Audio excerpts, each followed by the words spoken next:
మిగిలింది తర్వాత చెప్తానన్నది ఇప్పుడు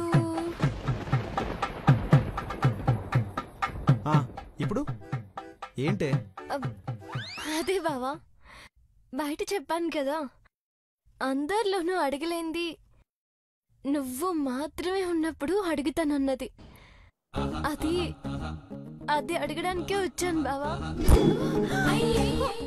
అదంటే బావకి పడదు కదా, బయట గంటేయకుండా లోపల గుసగుసలేంటి?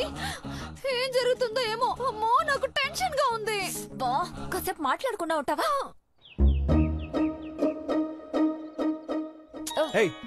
పిచ్చి పిచ్చి వేషాలు లేకుండా మర్యాదగా బయటకెళ్ళు.